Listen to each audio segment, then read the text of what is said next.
Nathanial. Number 57. Number 35. Number 68. I'm speaking to you from Australia. From the Netherlands. From Bangladesh. United States. From Tanzania. From Mexico. From the Philippines. In the year 2050.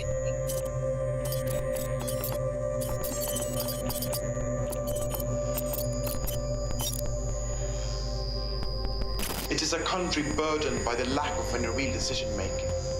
Over the years, I've seen my country transformed from a vibrant paradise to a battered land. In my hometown, I've seen wildfires burn home. drought, famine, and hunger. So many climate migrants. Leaving millions of people without daily access to water. Failing nature security and push to its limits. I could go on for hours. But we don't have time. The strange thing is, these things are happening in your time. 2023. Time is running out. The choices our world leaders make today will determine the kind of future we have tomorrow. The future is now.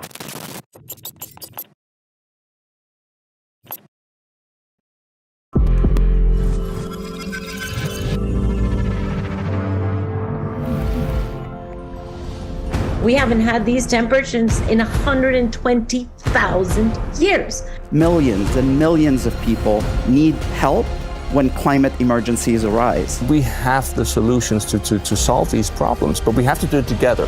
We're fighting, dark forces. They are trying to kill us. It is not a joke. What do you give your child when they can't breathe? You actually have to take action. Action, not even ambition anymore. Out of COP28, out of this next summit, we need governments to come forward, to work with each other. Making sure that at COP we have a declaration on the full phase out of fossil energy. Because if we continue to burn fossil energy, we will not meet our goals.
So I'm very delighted to have with us here at COP28 Daley, who is the President and CEO of American Forests, headquartered in Washington, D.C. in the United States.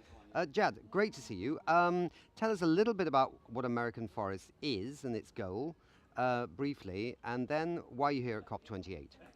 So American Forest is the oldest forest conservation organization in America. We were founded in 1875, and I'm really proud that across that entire history, we've been working with equal attention to trees in cities, as well as to how we care and restore large forest landscapes. And both of those things are really relevant today for solving the climate crisis, and it's why we're here at COP28. We are trying to use COP28 as a springboard to create a global movement around tree equity in cities as a two-way solution for both slowing climate change down and equitably protecting people from threats like extreme heat. But we're also here to work together with other leaders and countries around the reality that climate change is killing our forests faster than we've ever seen before at the very time when we need them to help us slow climate change. And so we have large landscapes all across America and around the world that are dying and burning at a rate that we've never seen before. And so we're here to engage with other countries to say, hey, look, in the United States, we're now investing billions of dollars to go out and do climate resilient reforestation of these landscapes so they don't just die and burn again. And we feel like we need that commitment from nations all around the world to do this work in our forests so that they can be out there sequestering carbon and protecting our water supplies and doing all the things that we need, those ecological services that we need at those larger scales to thrive and survive together in a changing climate. How does one deal with that challenge of ensuring that trees don't burn? I mean, trees will burn at some moment, won't they? We had Johan Rockström, the famous Swedish scientist, on the show yesterday, and he was talking about a lot of the forest fires that we've had in the last, say, 12 months, and pointing out that the major factor was they were dry. Yes, exactly. The water nexus with the forest, very important. Yes. How do you stop a forest burning?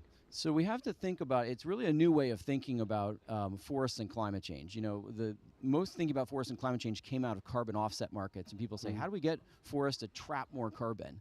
But the reality is in the middle of climate change, how we protect forests from being killed by climate is just as significant. We don't want our forests to give back all that carbon that they sequestered out of the atmosphere. And so the way that we solve the challenge that you're talking about, the way we help forests become resilient to climate change is in some cases giving them a little bit of a hip check, a little bit of a bump in terms of the tree species, even the genetics of those species that we're selecting when we're replanting forests, for example, after a wildfire. The way that we space them and place them on the landscape has to be different. The amount of trees we can have on the landscape has to be different, so that we're planting forests, we're pre-storing them for the future instead of restoring them for the past. The reason that, Mr. Roxton was right, the reason they're dying and burning at rates we've never seen before is that climate change is weakening them. They're drying them out and killing off trees, and then that makes them more susceptible to these catastrophic wildfires. So we are proud to be global pioneers in the field of climate resilient reforestation. So we're helping folks figure out, again, those details of tree species, genetics, planting techniques, and then even how we take care of forests after they've been regenerated so that they can be healthy and resilient into the future and allow wildfires to pass through instead of becoming a catastrophic event that devastates forests in ways, in some cases, they won't recover without our help. So you mentioned the cooling benefits of trees in the urban environment, and we also just discussed before we started chatting this cooling pledge, which the United Arab Emirates presidency has put forward, and it seems it's quite popular. How do we ensure that we don't create more emissions from trying to cool increasingly hot climates with air conditioning machines and things like that? And yes, we need highly efficient air conditioning machines. We need the right chemicals in those machines so they don't leak out and cause more global warming. But we need trees, yeah?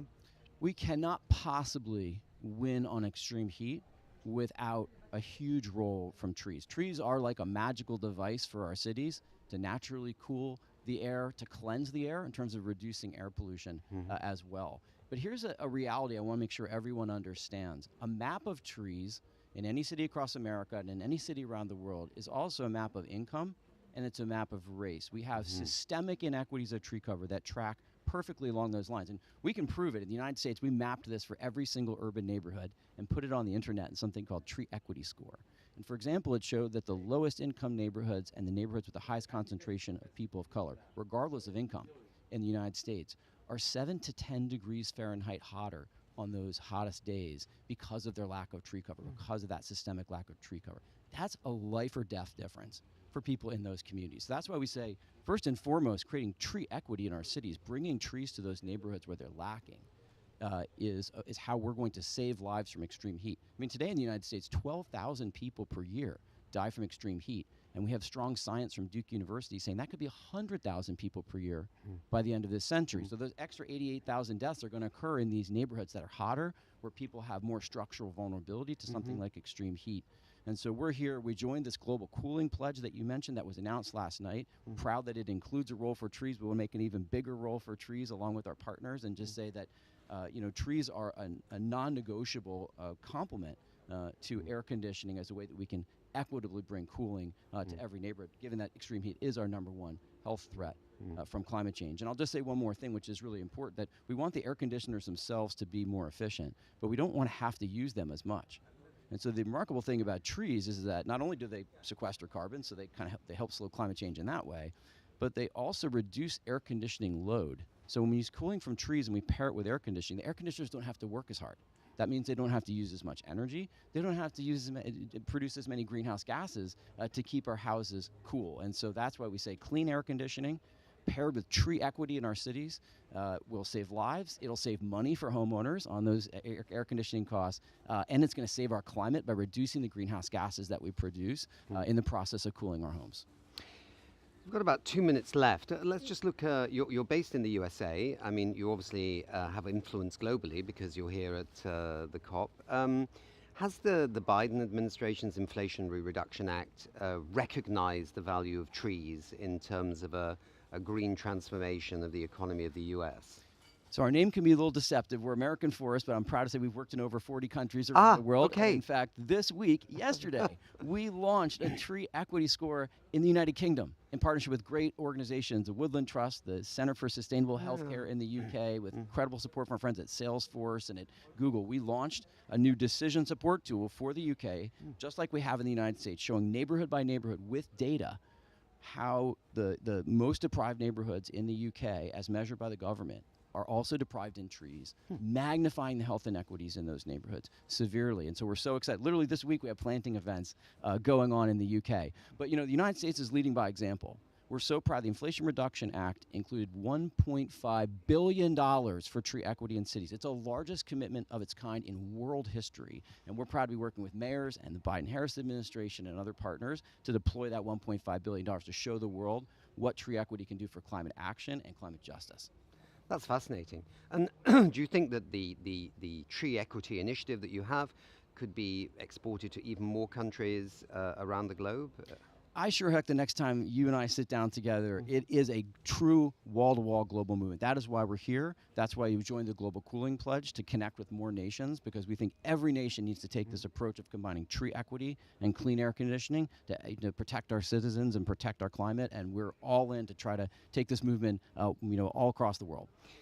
Well, it's absolutely fascinating to listen to this. I didn't know about tree equity before. Now I do. And it's a very, very interesting concept.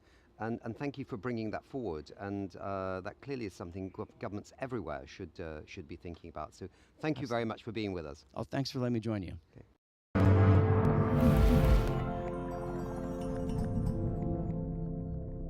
I'm very excited to have another guest here at COP28 in Dubai.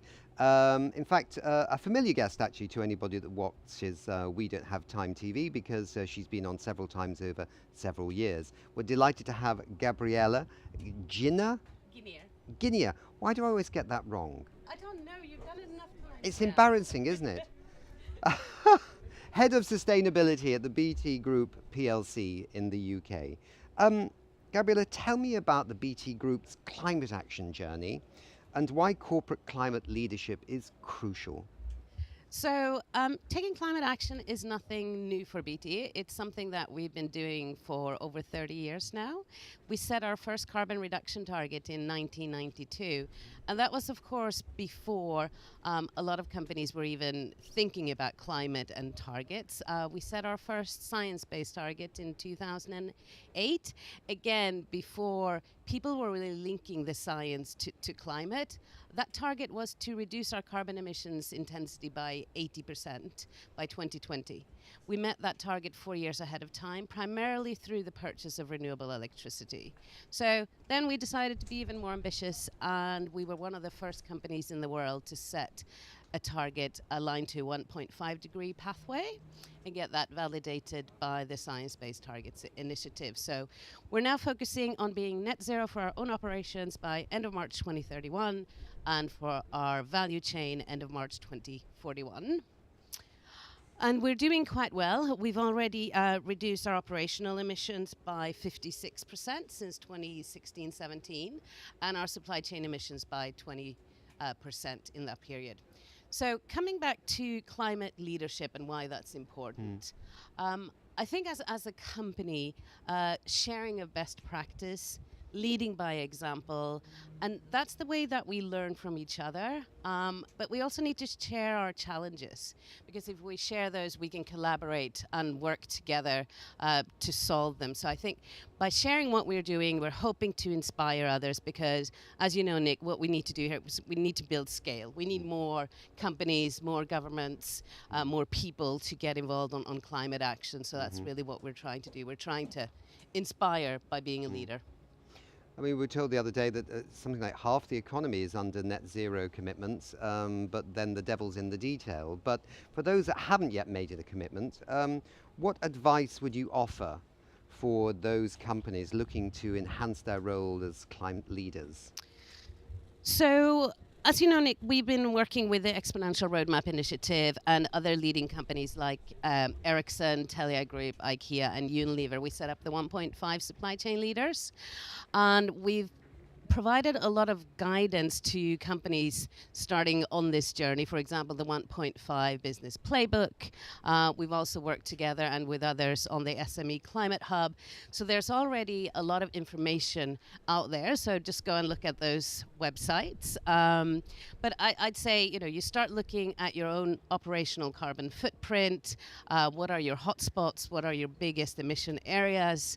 And then setting a target and starting to reduce those.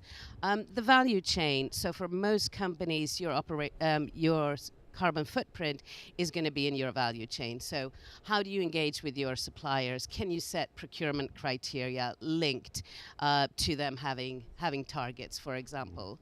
Another area is to think about your business and your business model. So are there opportunities linked to climate? So for BT Group, for example, 25% of our revenues now come from products and services that help customers reduce their emissions. So whether that's working or doing your business from home through fiber, or whether that's a transport app that goes for allows you to do smarter journeys. And finally, becoming an advocate and a champion on climate, coming back to that leadership point. What can you do in talking to others? That's a very good point, yes, because I think people are inspired if they see others, or maybe the British word is FOMO, isn't it? Fear of missing out. If you see all these other people doing things, I should do something now. Race to Zero has issued guidance on what it calls the 5th P. I learned that just the other day, and I was like, what the devil is that, right? But P means persuade. And this is on the importance of non-state actors, so those are businesses, cities, regions, etc., to align advocacy, policy, and engagement activities with net zero goals. Could you give an example of how you view this at BT Group, and any examples of how you do this? Yeah, I think that comes back to what we just discussed, the importance of being a champion and being an advocate and using your influence or your brand to inspire others. So I think there are two things that we're looking to do. One is to create an enabling environment for us to decarbonize. So if we look at BT Group, our own operations, we're focusing on 3 areas. One is to continue purchase 100% renewable electricity worldwide. Secondly, to decarbonize our buildings. And thirdly, our biggest challenge is to decarbonize our fleet. We have the UK's second largest fleet. We have about 30,000 vehicles. But to do that, we need supportive government policy. We need a charging network in the UK. We need the supply of vehicles. We need innovation. We need grants. So we teamed up with the Climate Group and set up something called the UK Electric Fleets Coalition. That coalition now has 25 member companies and the largest fleet in the UK. So we use that as an interface to government to say this is what we're looking for and this is what we need to decarbonize our fleets. I think the second point is around ambition loops and creating that positive feedback loop with policymakers. So we set bold ambition action. They see that businesses want this, businesses want net zero. That gives them, I guess, the confidence to do something similar. So, and then we see that government policies are doing this. So we say, okay, well, this is what the government is doing as well. And that spurs everybody on. So you get this positive feedback loop, which is, I think, really powerful and really important. Yes, I mean, it seems to me that with so many countries in the European Union with a clear and direct, end of new fossil fuel vehicles, that it's inevitable that all markets, nearby and far away, will in the end just be following that. But you're right about the charging points. That's still a challenge in some places, but it seems to be changing. And I see it is. Yeah. It is changing, but so obviously we have vehicles everywhere around the UK. So you might find quite a few charging points in Westminster, in central London. But if you're in the middle of Wales or Cornwall, and that's where our engineers go, and that's that's a challenge. Or even Beaconsfield. I have my nephew is desperate to get an electric car, but he keeps telling me that every time he looks where the charging points are, it's something like 20 or 25 miles from where he lives, and he lives in a place where he can't stick the cable in off the road into the house. So he's a bit screwed on that one. So he's keeping his fingers crossed. But and last thing, just because we've just got 40 seconds. So the BT Group is not just in the UK. You actually are operating in other markets too. So you have influence there as well. Yeah, no, correct. So I think, one of the biggest challenges, and not necessarily in Europe or North America, is around renewable energy. So how do our suppliers, or how do we access that? So it's very important, again, to work together, work collaboratively, and work with policymakers around the world for access to renewables. Yeah. Great. Lovely to see you, and best of luck with your work here at COP28. And I couldn't believe, so I just hearing that you actually started setting some of your first targets literally around the time that the UN Framework Convention on Climate Change was starting. It makes you pretty special. Yeah. Thanks very much, Nick. Yeah, thanks.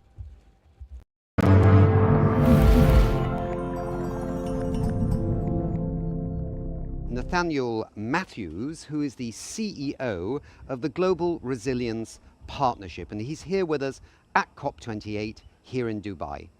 Nate, you have a broad expertise in climate change mitigation, adaptation, resilience, risk, biodiversity, innovation, and international development. It's a legendary list. Your expertise is built on 20 plus years of experience working with the private sector, multilateral organizations like the UN, governments and NGOs, and a track record of successful fundraising. Yeah, I could go on. But you live in London now, and you're also a visiting professor at King's College London, but originally from Canada. So tell us about the Global Resilience Partnership. Why is it special, and what is it actually seeking to achieve? Thanks very much. So the Global Resilience Partnership was founded in 2014, working exclusively on resilience. So we've been in the resilience area for a long time, perhaps before it was cool. And we're a partnership of around 80 organizations. We focus on scaling on-the-ground innovation. So we try to make sure that we're grounded in everything we do. That's a lot of support for entrepreneurs. We've given out about 40 million worth of grants over the last 10 years. We also work on advancing and brokering knowledge because we feel it's critical to share knowledge amongst our partners. And a lot of focus there is on resilience measurement. But also, increasingly, we're being asked by corporates to help them think about their resilience strategies. And we have a lot of scientists on our board, like Professor Johan Rockström. And so we also work on the science component as well, and how we're defining resilience and making sure it has substance. And then finally, we engage in the policy space. So it's innovation, knowledge, policy. And our policy work includes being a key managing partner of the Resilience Hub here at COP, also engaging in the regional climate weeks, but then also engaging in corporate policy and with community organizations in regional and local events. It's actually fascinating to hear you mention the word science, because I think for a lot of ordinary people out there, when they hear about these things, they wonder how real they are, these initiatives. But if you underpin it with the best science, I mean, this is what guides, this is the North Star, isn't it? Which should guide every single decision and action that happens at a climate conference and in between. So with someone like Johan Rockström there, then you're on the side of the angels, so absolutely right. You raise money for projects, so through foundations, the private sector. How does that work? So we're supported by governments, generous support from the Swedish government, the UK, the US government, so USAID specifically, and Swedish SIDA, and philanthropies like Forward Thinking, like Shockwave Foundation and Munich Re Foundation, and some engagement with the private sector as well. And projects, give me an example of your favorite project, or a project that you think really typifies where you feel you're making real impact? Yeah, there's so many to choose from. You should never pick your favorite. Okay, you can pick 25,000 and we'll be here till the end of COP, but one or two, whatever takes your fancy. Sure, fantastic. So, I mean, I think our focus as a partnership is leveraging the strength of the partnership. So one of the ones that we're working on right now, which with the State Department, specifically the Special Envoy for Climate, John Kerry and his team, and Samantha Power from USAID, is called the Prepare Call to Action to the Private Sector. So we're the implementing partner of that. We've brought together a huge group of corporate partners from Microsoft, Google, MasterCard, Pegasus Capital Advisors, and others, and are really pushing them as a leadership group to demonstrate their commitments on adaptation and resilience in emerging markets and developing economies. And we've got a fantastic report we're launching on the 6th, so 2 days from now, on the business case for adaptation and resilience in emerging markets and developing economies with BCG and USAID. So we're really excited about that. Okay. In terms of maybe more on-the-ground projects, so that's a big global push to really advance resilience, which is our focus. More on-the-ground projects. We've done some fantastic work on road systems, ensuring they capture rainwater runoff and reduce repairs necessary. Work on risk contingent credit, Sharia-compliant loans, through to creating the world's, or working with our partners, I should say, to create the world's first mangrove museum in Sri Lanka and coastal resilience. We also host the Ocean Risk and Resilience Action Alliance, co-host the Ocean Risk Resilience Action Alliance, which is focused on financial tools to support coastal resilience. So there's a lot of work going on. I think people will have to go to your website and find out more. What is your website? It's globalresiliencepartnership.org. Okay. I'm certainly going to go there after this and check it out. Sounds very exciting. Why do you think it's important to take a holistic view of resilience, adaptation and mitigation, instead of, presumably, many people silo these things and you kind of want to bring them all together, yeah? So I think if I could take one step back from that briefly, the latest science tells us that resilience is defined across the capacities of connectivity, adaptive learning, redundancy, inclusivity and equity, and really thinking about how those link together. And I think that's really important. We also, when we talk about resilience, we see it across these three ideas of persist, adapt, transform. So we want to avoid people and places collapsing in the face of shocks and stresses. We also see adaptation as sort of a step to the left, a step to the right of our existing pathway. But what we're really excited about to get to the pace and scale we need is the idea of transformation. What are the novel ways of stewarding our ecosystems, the novel ways of creating livelihoods?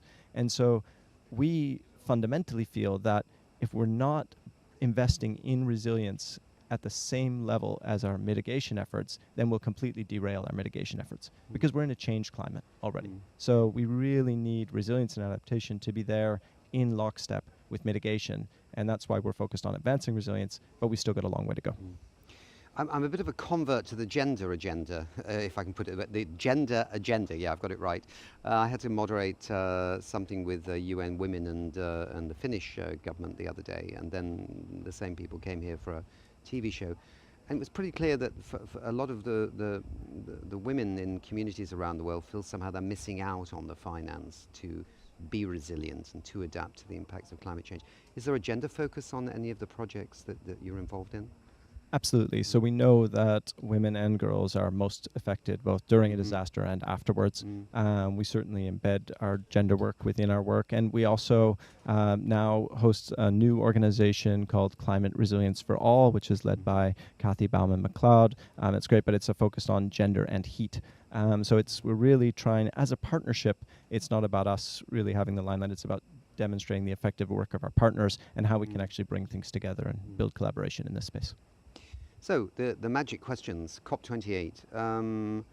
What are your hopes for the outcome here? Hopes for the outcome. Well, or expectations. Expectations, Yes. Exactly. Yeah, I think expectations is probably the better angle because we need action. I'm a scientist who's an optimist, but I worry a lot. And I think there's some great progress being made, and we've got, the commitments of the $30 billion financing facility. We had the philanthropic commitment yesterday on on adaptation and resilience, which is great, and I'm very much viewing it from that angle. But I also think that it's not enough and not fast enough. So I think we need more ambition. Resilience and adaptation is really about engaging with the system. And I think we have to not shy away from that complexity, recognize that we have technology, we have partnerships, we have local knowledge that can help us navigate it and take advantage of it. And so I think we need to not let the complexity curtail our ambition and pace. A lot of business here as well, and organizations want to see this text have phase out of fossil fuels in it. Do you subscribe to that? Do you think this is an important litmus test of commitment? I think it's fundamental, and that's what the science tells us. And we need a phase out of fossil fuels, because otherwise we're headed for, well, current projections are 2.9 degrees, and that leaves 1/3 of the Earth uninhabitable, and that there's no resilience for that when you move a couple billion people into the upper and lower latitudes. So. Great. Thank you very much indeed for your time. Best of luck with your work here, and fingers crossed. I think we all have our fingers crossed and our toes crossed as well for something that we can really celebrate at the end, rather than just say, okay, there goes another COP. So thank you very much indeed, Nate. Thank you very much. Yeah, absolutely. Money is not enough. We need more action. Thank you.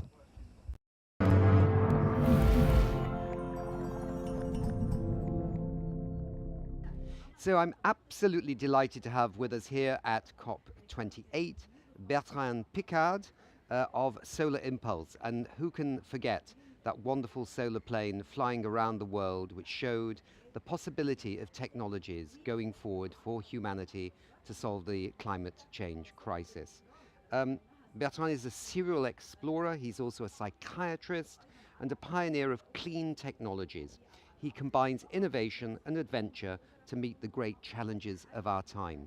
Bertrand, it's lovely to see you with us. Really nice to be with you, Nick. Okay. Again.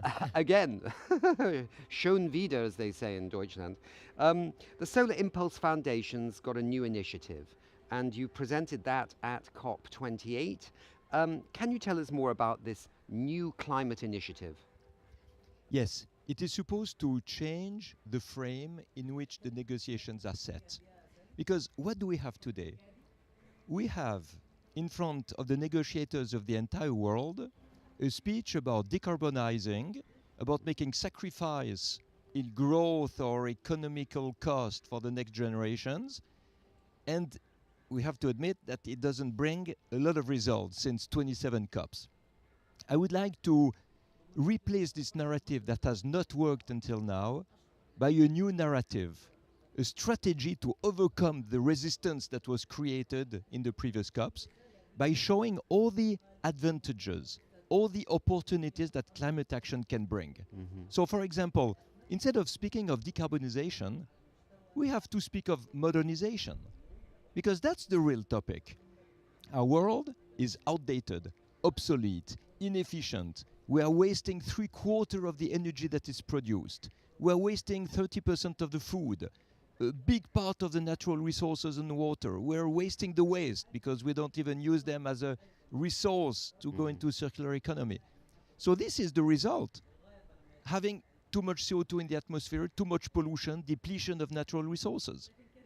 Just because the world is still living in the past with infrastructures, systems, technologies that were invented in the beginning of the oil era 100 years ago.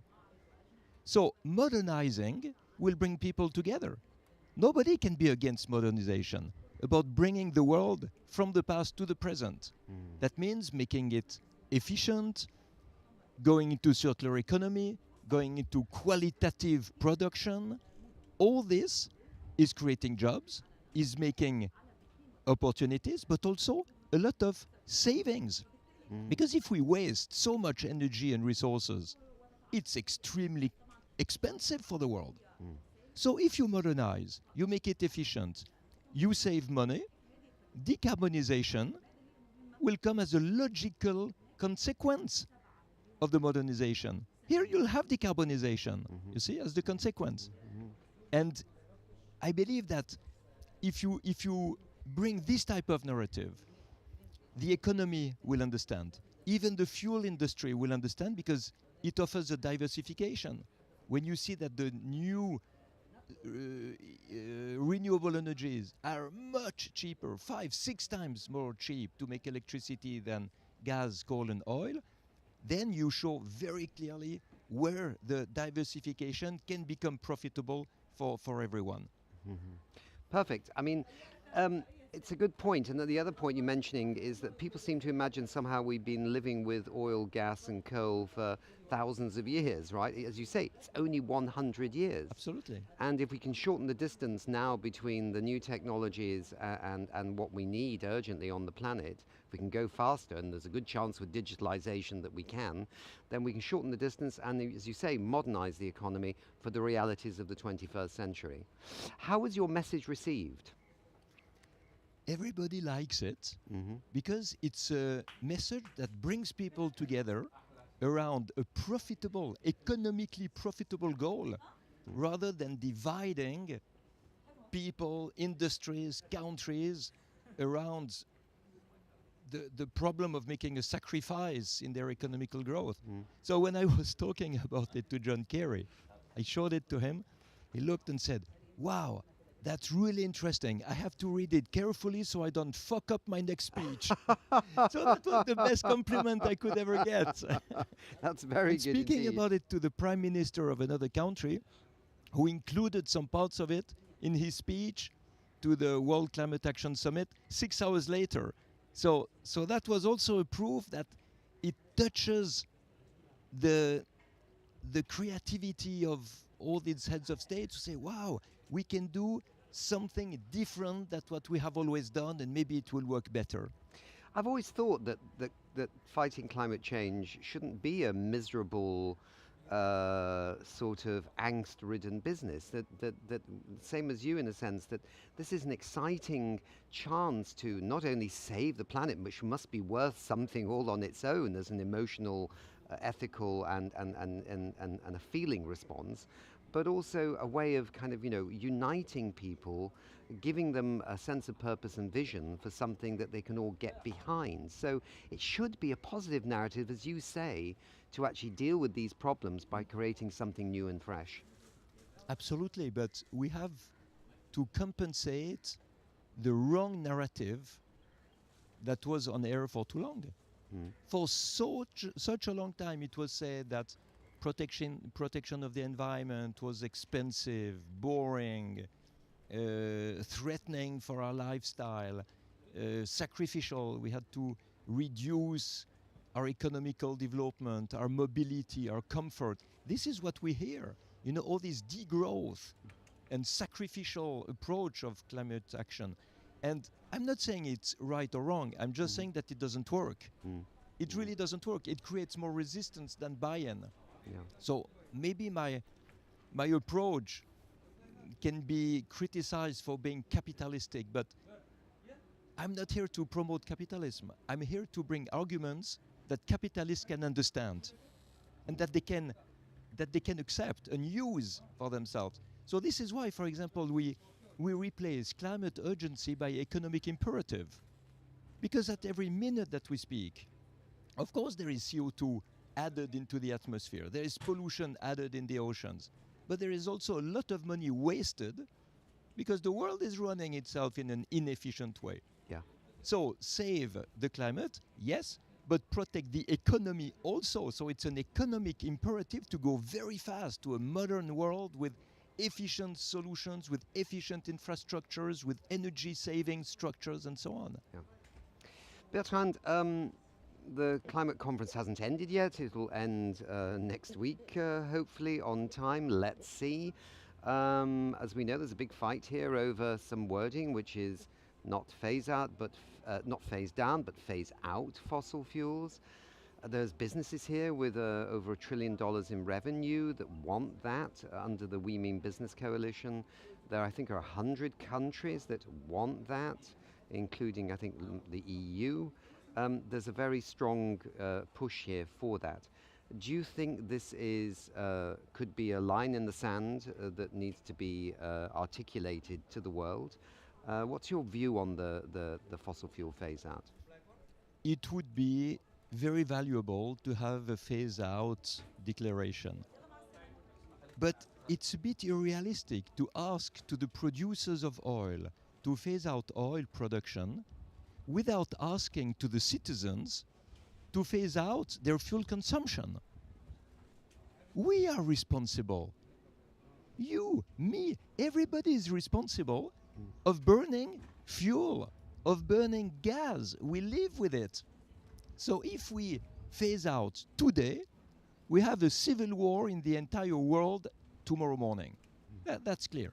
So it has to be made in a reasonable way, asking to the population to phase out their own consumption. And the best way to inspire the people to do it, I believe, is to compare the price. I was speaking with a minister of energy from Jamaica. He told me we produce electricity with imported fuel at 42 cents per kilowatt hour. With wind, it is 11 cents. With solar, it is 7 cents. But they cannot switch completely to renewable because they have sold licenses with a monopoly to a company which is producing electricity with oil. So it is not just the oil producers, it is our world that is blocked with an old system that has to evolve and has to change. Got you. Good, Bertrand, thank you so much for being with us. You're doing great work, we know. This narrative of modernization is a cool one, and I think people should get behind that. Thank you very much indeed. I hope it will be useful. Yeah. Thank you, Nick. Thank you.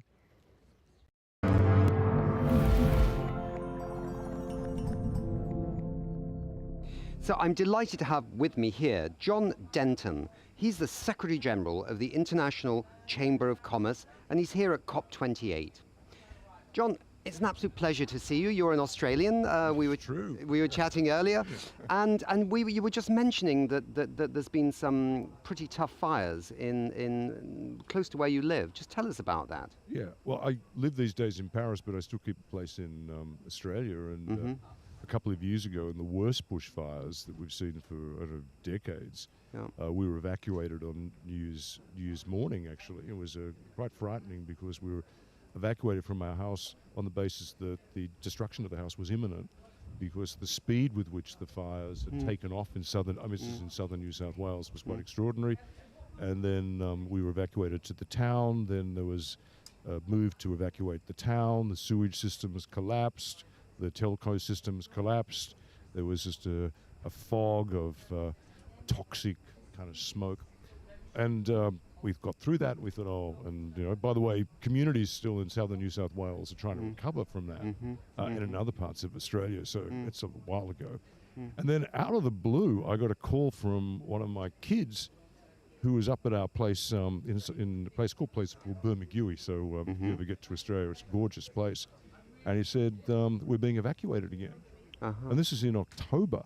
Right. And that's not generally seen as bushfire season. So, again, friends of ours' house was ringed by fire. Again, the evacuation systems operated in a way because it was isolated and early, and there'd been preparatory work undertaken by the state and other authorities. We were able to work our way through that. But it's a chilling reminder about I think the speed of impact of climate, and also what we're seeing now as well. I was just with Mia Motley from Barbados and the Prime Minister of Bahamas. We're seeing the intensity now of thunderstorms, particularly in the Caribbean and elsewhere. Anyway, I don't think your viewers need to hear the stories because you know it. No, but I it's think real, it's personal. I think it's always interesting to hear from firsthand from people that have experienced this, because if you haven't experienced it, you can't really internalize it. But these are really things, and we know the insurance industry with their numbers, Munich Re and others, where they are actually chronicling these kinds of things. They're clearly coming with more frequency in all parts of the world. I was very interested to see the statement by the CEO of Tokyo Maritime about the need for an entity like his to stay in particular crisis insurance. Because otherwise there's parts of the world that can become uninsurable. And then what will actually happen, as you know, probably preempt that anyway, will be climate-related movements, both of people and of business. So this is, this is not 20 years down the track. This is happening now. Yeah, this is happening now. So it means COP28 really has to move the needle forward on climate action, absolutely. And so what kind of priorities does the International Chamber of Commerce have here at COP28, John? Well, as one of the players in the actual creation of the Paris Agreement, and I think you were present there, where the ICC brought in the private sector to help build the political capital to push leaders to actually sign off on it. Our aim now is to ensure that it maintains the political momentum and the political support it must have, and we want that clear political signal, by the way. So we come here with three key aims. One is raising ambition, the other is action within that ambition, and the other is to enable that action alignment. This morning I just launched Trade Day with the UAE Minister for Trade and my good friend Dr. Ngozi from the WTO and Rebecca Grinsman, who runs UNCTAD. First time ever trade has been on the agenda at COP. But if you think about it, that's kind of crazy because the climate negotiations have actually been happening in isolation of one of the biggest drivers of economic growth, which is trade. And so we've been arguing for some time that that needs to be on the agenda. And so we're able to achieve that today. But what that also says is that, you know, if we're going to be serious about trade as a vector for action on climate, there's some practical things like everyone's talking about circular economy, which we fully support. But, you know, circular economy is not just within one jurisdiction, it's actually cross borders. But the world trading system is not set up to enable a circular economy to operate. There are regulations in the way. There are policy barriers. So we need to align that to make it happen. We need to align the way like macroprudential frameworks operate to support access to finance for players who want to invest in climate-related activities, and also for small businesses who might find themselves not able to participate in supply chains which operate across borders because they can't get access to finance to function because they're in debt-distressed, low-income countries, and suddenly they discover their credit ratings lost control because there's a rule macroprudentially that you can't have a credit rating higher than the country you're in. And yet, with all these crises, we're seeing sovereign downgrades. So that's something that has to be fixed. So we're focusing on those sorts of issues in the action side within the ambition of actually ensuring there's faster movement on Paris. But also to get that action happening, we need to align. There's just a couple of examples that we're working on. It strikes one that the world is not actually short of money. I mean, I think the world has never been, maybe it's been a little bit richer, but it's still fabulously rich if you actually look at the finance in banks and savings and trade and all the kind of flows of finance. When you add it all up, it's a very rich world. I mean, it could green those financial flows in ways that are good for the climate, good for economic prosperity, good for jobs, if only somehow it can be liberated to invest in these, particularly in the developing countries that have such a high demand now for things like renewable energy and other things. Yeah, but there are challenges in getting investment into developing countries because of sovereign downgrades.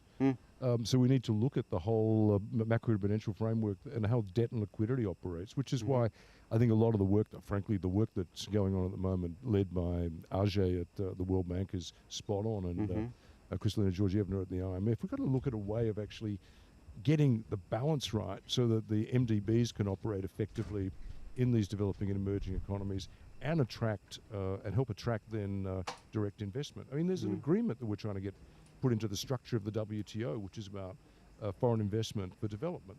There's a lot of work that's been done on it, but to facilitate that, because we need that investment, but we also need companies to be able to function. And as I was saying before, if they can't get access to finance, they're not going to be able to function. If the rules are so out of touch and anachronistic that they can't, that banks are actually withdrawing from their jurisdictions, and these are perfectly robust and sound companies. So these are sort of, you know, work on practical stuff, but also, if you think about it, one of the big thematics at this COP is a recognition of the erosion of trust between the advanced economies and the global south. The ICC, we're in 170 countries, 70% global south. We feel it. But what I've been saying to advanced economy leaders is that if you want to bridge the trust barrier at the COP, part of it is do what you said you're going to do, which is integrity. The other is stop treating developing and emerging economies issues as subordinate. They actually need to be put on the same level as yours. So these sorts of issues I'm identifying are actually issues that go to rebuilding trust. because the whole process of action on climate is being infected by this erosion of trust. So we actually have to turn that around. And frankly, COP28 is not a bad place to start. I mean, there is this danger, isn't there, that there's perception that somehow there's a bunch of countries out of their generosity handing over money to another bunch of countries that need it, almost like it's sort of charity, Yeah, well, I mean, when they are doing amazing things in developing countries to try and deal with climate change and to build renewable energy systems and so on and so forth. global cooperation is not an act of charity. It's economic self-interest. Yeah. And that's a point that I make, and it's a point that needs to be better understood. Right. Paris Agreement framework is the right framework. We just started too late. We're not going fast enough. We at the ICC want to hurry it all along. Yeah. John, it's been a great pleasure to have you here. We could talk a lot longer. I can see that you are a master of your brief, and you touch on those bigger picture issues, which are often happen somewhere else rather than here. And to build those bridges between those and make it all sing in the same choir is really where we have to go. Well, Nick, that's very nice to hear. Thanks, mate. Thank you very much indeed.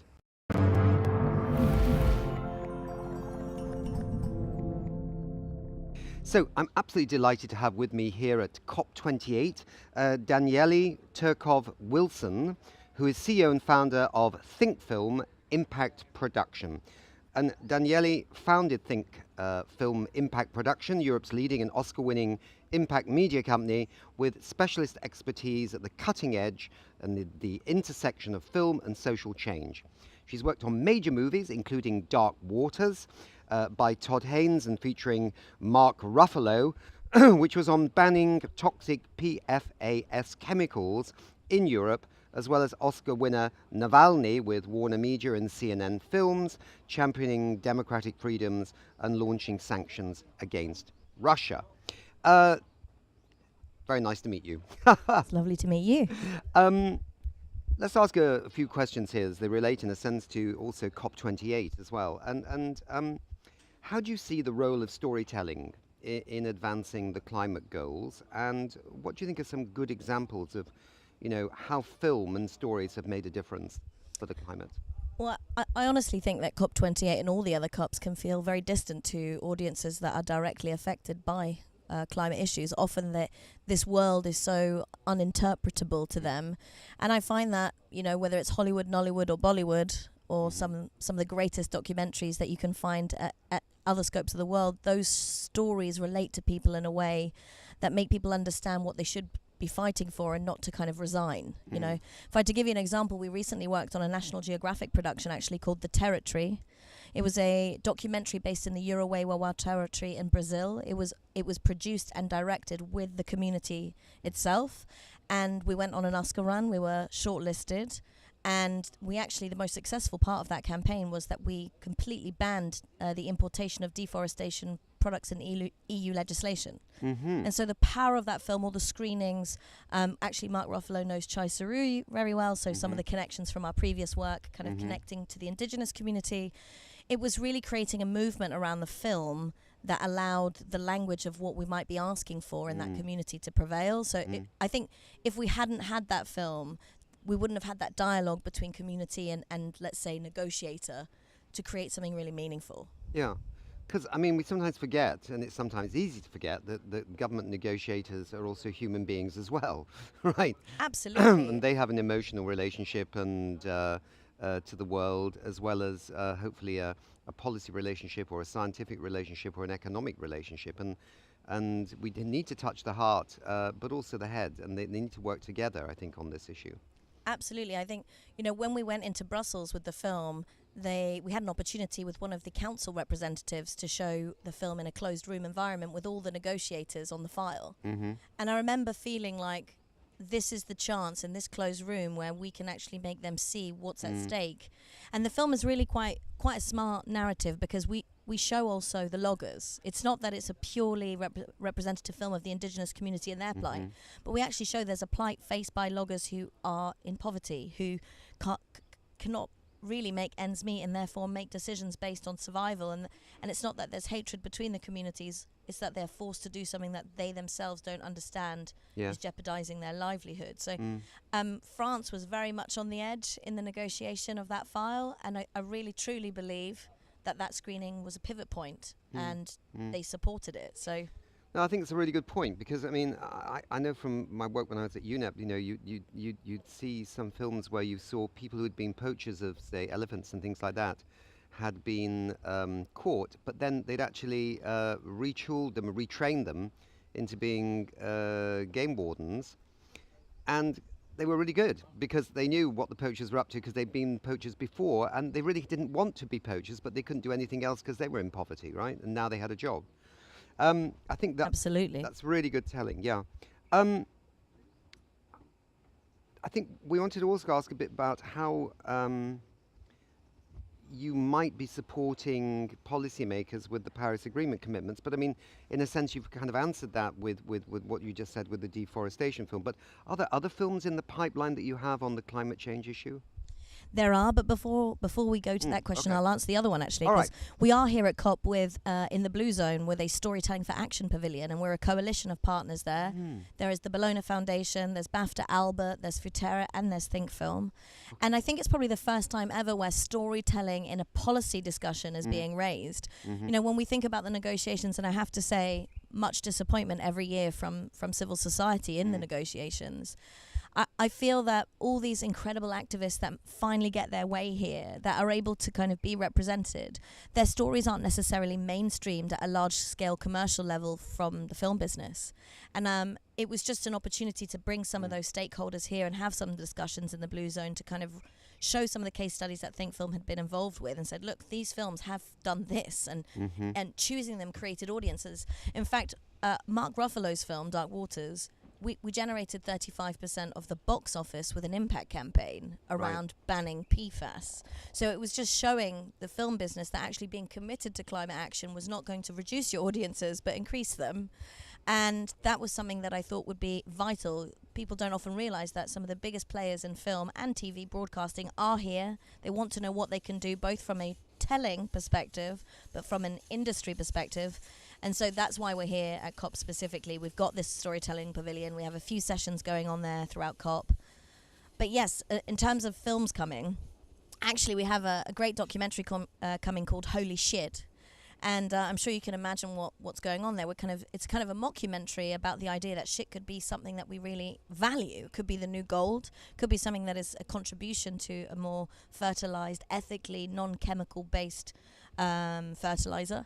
And so we play around a lot and we joke around with comedy in this documentary in a way, because it feels like something that's untouchable and should be something that we value a bit more in this process. And how do we, often it is in the global south where these new systems of irrigation or using fertilizer can be much more efficient. How do we break our kind of classic old structures in the West to adapt to new processes? So there's just one example of one of the films that we're working on. A very good example indeed. One thing that always when I lived in Africa, one thing I learned was that when you pee in the toilet, don't flush it yet, because the cost of producing the water to actually flush that toilet is so huge and so expensive that, you should let it sit for a while, until it gets really a bit messy, and then flush the toilet, right? It was never really a problem. My children now do that in Britain, right? And all their friends go, how can you do that? They say, well, we learned that in Africa. That's very important, The global stocktake, that's a bit of a distant phrase for most people, isn't it? But it's actually, we've got that now. We know exactly what the governments have achieved or not achieved for the Paris Agreement. How can we inspire that not just incremental change, but this kind of exponential change that we need, including the phase out of fossil fuels, right? Absolutely. I think with the global stocktake coming, I think, without having storytelling and culture part of that in some way, countries making commitments to storytellers that don't get to share their narratives and also inspire people around the world to really tell their stories. We're only getting a real fraction in the mainstream news and media, and also what I call distributors and broadcasters. They're only really picking up, I would say, not even 1% of the stories that are out there. But also, how do we make them entertaining? When you watch Dark Waters, you're not going, oh, I've got to watch that. That's a climate activist film. You're actually you're going on a thrilling journey. You're seeing somebody who jeopardized their life. He feels like somebody who's kind of almost an Indiana Jones character. And you're seeing also that compromises made from being someone on the other side to taking on the action and realizing what's at stake. And I think we need more stories that come from around the world that also dare to entertain. And we're living in a climate, I'm sure you know better than me, where it feels right now that being in the middle is really radical. Because if you're on the far left or on the far right, then you're either a climate believer or a denier, and those that are believing are being disenfranchised as well. They're resigning, they're getting tired, they don't see the hope. Generally, there are obviously those that continue to fight. And I think great entertaining stories that show the dilemma but also have a crack of hope of action that inspire us all to continue fighting is exactly what we need. And the global stocktake, it'd be great if cultural ministers were here, that not just ministers of environment are negotiating, but actually it is culture that measures behavior. So maybe more investment in that could be something that would lead us to achieving net zero. Good point. And on that note, we have to close this session here, but thank you very much indeed for being with us. Great work that you're doing, and yeah, I'm sure it's definitely having an impact. So thank you. Thank you.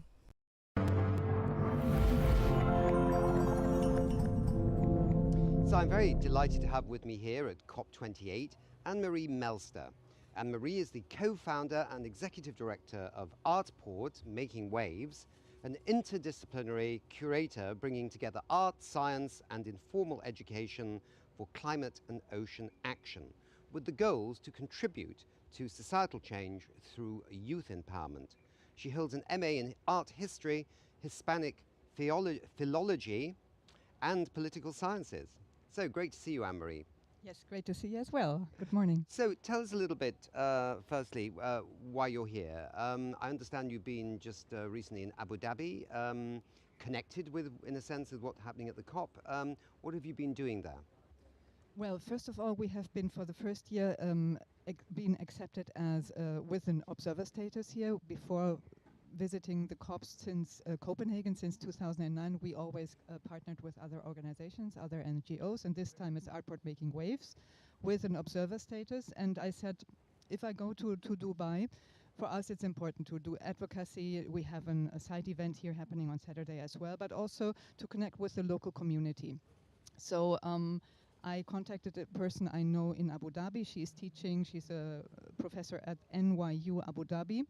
And we put together a workshop which was called We Are Ocean Arabian Gulf, like an introduction to We Are Ocean Arabian Gulf, which we possibly might do in the future. And we worked with the students there. So they put together a group of students, and we invited a very renowned marine biologist. He's US American, but he's based here since almost 20 years. John Bird, and we had a conversation about all the topics, challenges, etc., specifically of the coral reefs of the Arabian Gulf. And it was highly interesting, and I worked with the students around the topic how to create a project like We Are Ocean. Like, well, we created this as a program which is endorsed by UNESCO until the end of the decade, and this program consists of individual projects. So the Arabian Gulf would be one individual project, which we would set up in collaboration, co-creation with the students, the selected students of the university. And were they excited to somehow be at the nexus of science and art? Did they understand this relationship in a sense? This is a way of bringing out understanding, but hopefully action as well. A channel, in a sense, that's a different channel to the classical scientific channel.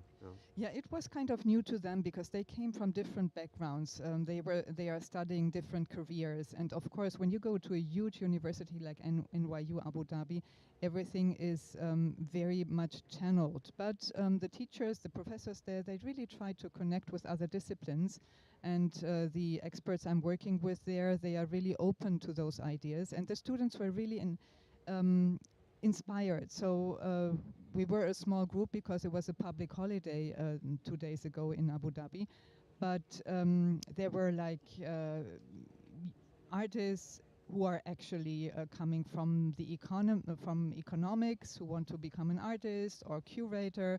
So they already came with a, with a mixture of backgrounds, and some of them, they didn't know where to go professionally, and they were inspired by this way of working as well, understanding that you can work in an interdisciplinary.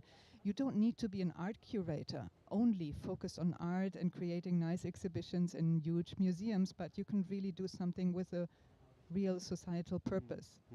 So you're now in COP, as it were, in COP28, and there is an Oceans Day coming up, and you're up to something there with some experts and young people and others. What is happening there? So as we are part, like endorsed by IOC UNESCO for the Ocean Decade, we are an official project since the beginning. We already were part of the preparatory phase before 2021, and UNESCO invited us to host an event at the Ocean X Pavilion, which is a collaboration between Ocean X and IOC UNESCO, which is in the Zone B7, building 87, first floor, for the ones who are here and watching. And I brought together ocean experts like Martin Fisbeck from Geomar in Kiel in Germany. Then we have an expert in sustainability and feminism as well from Germany, Annabel Ternes. I have a young scientist and activist from Tanzania on board, Shamim Wasi. Then Elsie Gabrielle, she is an activist and very strong in, she is implemented in several organizations in India and internationally, from Goa, India. Then I have Francesca Santoro, of course, the program officer regarding ocean literacy. She is based at the UNESCO office in Venice. And Gavin Edwards, who is a program manager or program director. I'm sorry, I'm always mixing up manager and director. Director from WWF, who was actually key to the implementation of their Nature Positive initiative. So I want to speak with all of them. I want to have the audience on board from the beginning to speak about the empowerment, the possible and importance of empowerment through interdisciplinary projects, specifically youth empowerment, to give them self-esteem and to speak up and to be part of these negotiation processes, not as policymakers, not as negotiators, official ones, but really to talk to the politicians, to their local, regional, international, national politicians, and speed up the process a little bit. Artport Making Waves, how long has it been around now? Well, we started to implement it in 2005, but officially 2006. Right. And this year there was a kind of milestone in terms of your work. I see you have this wonderful book here, which you can hold up to the camera. Probably this camera here, actually, this maybe. One in the middle? Yeah, or the one in the middle, yeah. This is the first book of our series, the We Are Ocean series, the We Are Ocean program, which we produced. And the first project was happening in Berlin and Brandenburg. And so it was actually the most complex one because we were setting up the program at that moment. And we gathered all the different voices from the young people who participated, from the scientists, the policymakers, the funders, of course the artists. And it needed some time to get everything together. We got funding by the German Postcode Lottery, and we are really grateful to them because it was the first time that they funded a book. They didn't know what was coming out of that, but I think everybody is happy because it really became, it turned out as a very good book in German and in English. We always produce the books in the local language in which the project was produced and in English, obviously. Yes. And this captures just the first project, or does it capture the further history? No, it's about the first project, yeah? It's about the first project, but of course I took the opportunity to speak about the general history of Artport, of our vision, of the goals, of the whole history of how we created Artport, how we created We Are Ocean. So it's a general overview, but then of course it goes into deep for the project in Berlin and Brandenburg. Will there be, at the end of this decade, on oceans that UNESCO kickstarted, a kind of evaluation of all these many projects that have happened under this umbrella, and an assessment of what they may or may not have achieved in that decade of oceans? You mean generally by IOC UNESCO? They are doing assessments every year anyway. So they have a control over what is happening. There are a lot of projects now endorsed and programs as well. So, and it is growing. Even UNESCO is really surprised and in the positive way and overwhelmed about the success, because we started that some years ago to speak about that. I remember in 2018 I had the first conversations with IOC UNESCO, and since then it has been speeding up. People all over the world and organizations and companies. It's really fantastic. So of course they have to keep track of everything which is happening, and they do that. And of course at the end, I don't know what they are planning for the end, but we are going to have, I'm sure, a general assessment. Okay. Well, we've run out of time. Thank you very much indeed for being here with us at COP28, and best of luck with your work. Thank you for having me here. Bye-bye.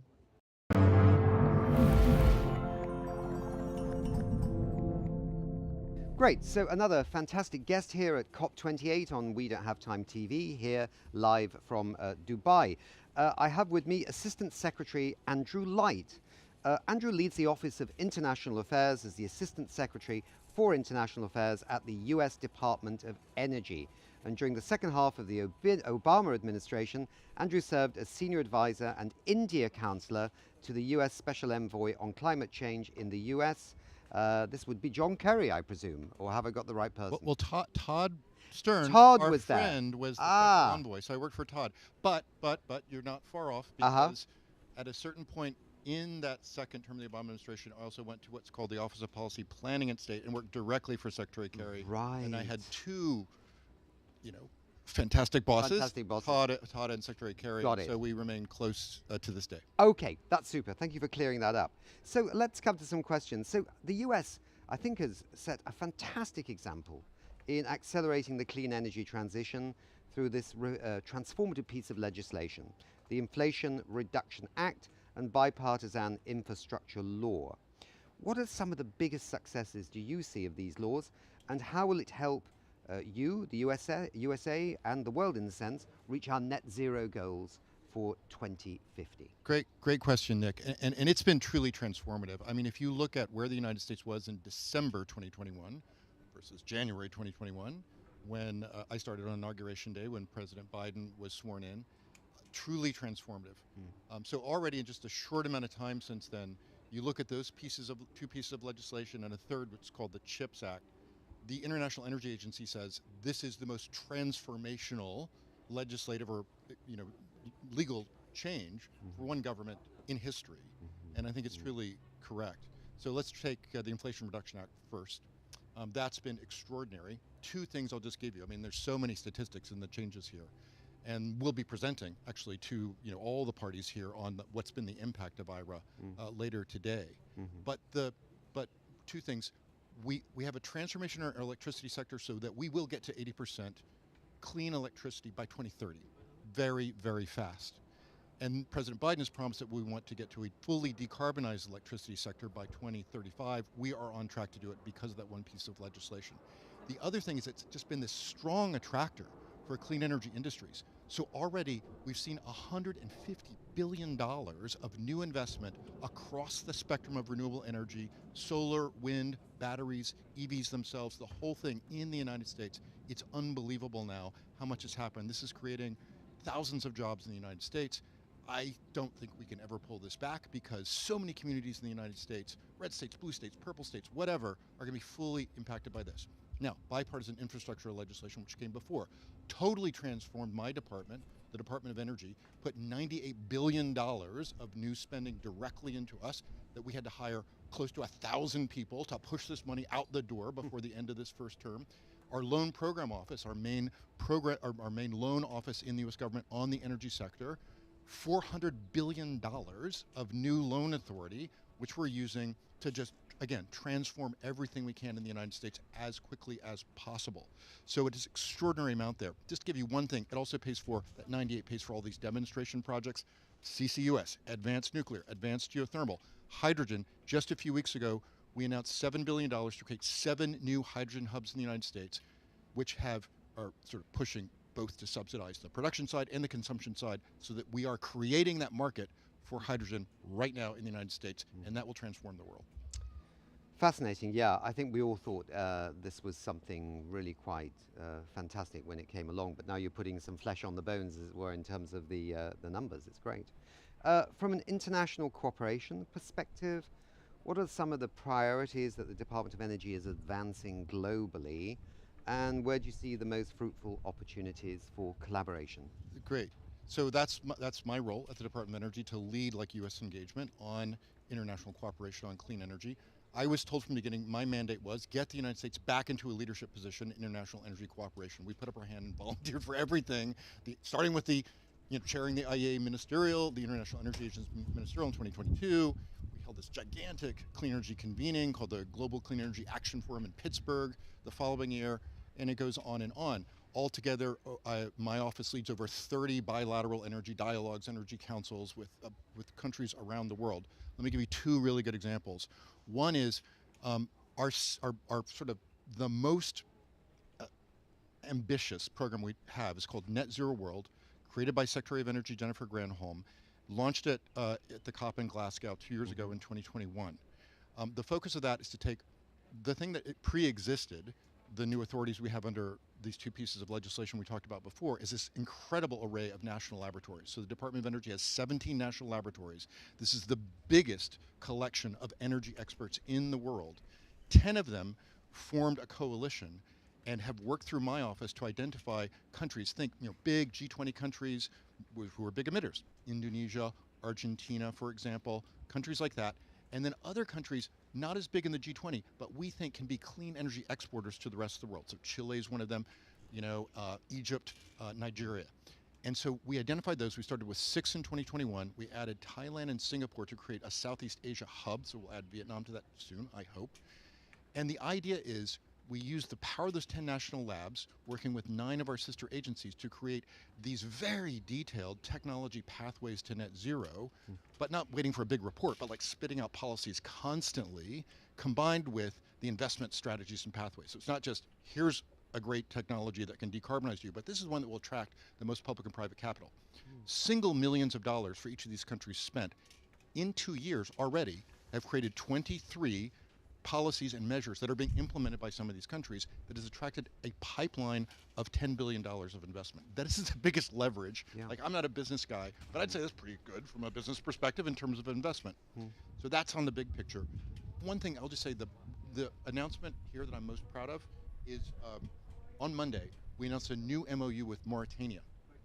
One of the most energy poor countries in the world, partnering with one of the most energy rich countries in the world. Their biggest export, and they export all of it, is iron. The emissions from the iron that they export to create steel are bigger than the emissions of Mauritania. We said we want to partner with Mauritania so they can keep that iron at home and create an indigenous green steel capacity. They have some of the biggest proven offshore wind and solar, capacity in the world. We're going to help them to develop that. That will create a pipeline of green hydrogen, clean hydrogen, renewable hydrogen, which can be used for a steel industry.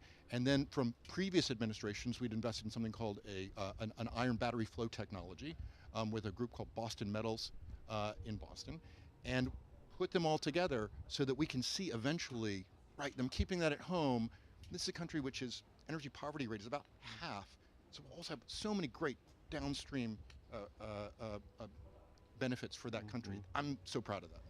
That's amazing. It reminds me, last night I just had a very quick dinner last night on my way back to do some work, and I met a guy who was from a steel company, a CEO of a steel company in India, and he was saying it's so hard to get this green steel. I said, well, it's happening in Scandinavia and blah, blah. He said, yeah, but it's so slow. We want to fill that market. I'm going to say that. I come and talk to you right That's right, now, and the Europeans are going to be the first to put a premium on green steel, and there you go. There you go. Yeah. I kept saying to him, don't be so gloomy. I said, I think once human creativity comes in, and we can do it. Okay, we've just got like 36 seconds, so quick answer. Biggest takeaway from this COP? What does the US want to see? So I've been to nearly every COP. I've seen transformations from this only being, as you know, a bunch of negotiators in rooms that no one else can go into, changing text, to this incredible, just go through and look at all the solutions on display. This is the all of the above COP. It's all on the table. I'd say just one example. never seen a COP before where nuclear energy is more present. And you saw it with the tripling nuclear energy pledge, which my team led on, that was announced last Saturday. Start with 22 countries, triple nuclear energy by 2050, and also work on safety and supply chains and all that kind of stuff. And already, we had Armenia join as soon as we launched it, and just on Monday, in a bailout with Croatia, they said, we're 24. So they're growing that, especially for the advanced world of nuclear. So that's incredibly encouraging. And I would sort of say, the second thing that we see here is just really, obviously, a focus on the oil and gas industry. And so we want to see them do more. I hope by the end of this week we see more signals on, for example, Scope 3 emissions. The oil and gas industry, the IEA report says, only invest 1% in renewable energy. We've got to prove to them that that's a smart bet, that they need to be putting their money out there. That's on us. We'll work on that. As far as the negotiations goes, not my job anymore. Secretary Kerry's team has it well in hand. A lot will happen between now and the end of Friday. And so we'll see how that text lands. Fingers crossed. Fingers crossed. Thanks, Andrew. That was very fascinating.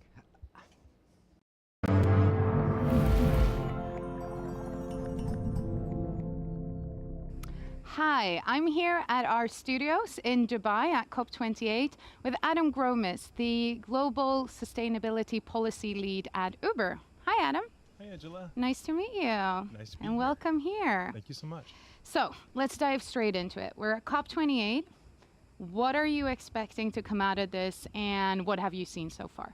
It's such an honor to be here. This is the third annual COP that Uber has a delegation coming to, and this is our largest delegation so far, with a cross-functional team of leaders from around the company and around the world that are attending. You know, at Uber, we want to be the cleanest platform on the planet. And to do this, we've made a big commitment to reach net zero by 2040 without relying on carbon offsets. So for us, this means 100% electrification on Uber. And we have even earlier dates in the United States, Canada, and Europe for our passenger mobility business of 2030. So we're here to find out what are the solutions that government leaders, that business leaders are discovering in real implementation and practice. What's working at scale? When we ask drivers all over the world, do you want to be in an EV? Half to two-thirds say yes. My next car, I would love to make an EV. And then we ask, well, what's it going to take? Number one challenge is, of course, affordability and availability. And second is charging. Yeah. So we're really keen to engage with those who are at the practice of EV uptake at great scale and understanding what's really working so that we can be aware of that. It's been so encouraging to see some of the progress so far, even at this COP. For instance, the loss and damage fund progress, very encouraging. And there's echoes of that in the EV space, as you well know. Both globally and locally, EVs are not evenly distributed across the population, with wealthier families having greater access to EVs and EV charging. So we're really keen to be engaged in those conversations to understand what can we do to play a role to see EV uptake by everybody at scale. I like that. That's sort of the social impact side also connected to EV transformation. You don't always think about that. So you said this was the third year you guys are That's here right. with the delegation. So if we look at just like the past year, what has happened for Uber between COP27 and COP28? You know, it's really exciting because in 2023, we are starting to see really encouraging results, even on our own platform, at significant scale. So, for instance, we regularly report online for electrification progress on Uber. And as of the third quarter of this year, more than 74,000 zero-emission vehicle drivers were active every month on Uber in North America and Europe. We're now running the largest zero-emission platform for on-demand mobility in the world outside of China. And those 74,000 active drivers did more than 38 million trips. Sounds like a lot. It is a lot over the course of the quarter. And so that's the equivalent of about 18,000 zero-emission vehicle trips every hour. Wow. Throughout the quarter. That's, from my perspective, that's 18,000 opportunities for local green economic transactions. It's 18,000 opportunities to engage consumers in the EV revolution and to get awareness and education happening at scale and real conversations going on in real cars around the world. So we're so encouraged by some of this early progress. Got a long way to go still. But if you think about it, even on a percentage basis, what we're seeing is that drivers on Uber are switching to zero-emission vehicles about 6 times faster than drivers in the general population. In the US, as of the third quarter, about 1 in every 15 miles completed on Uber's platform is in a zero-emission vehicle, battery EV generally. In Europe, it's about 1 in 10. Wow. And in some cities around the world with really outstanding EV policies and EV infrastructure, take London, for example, it's about 1 in every 5 miles on Uber. So we're really encouraged by this early progress.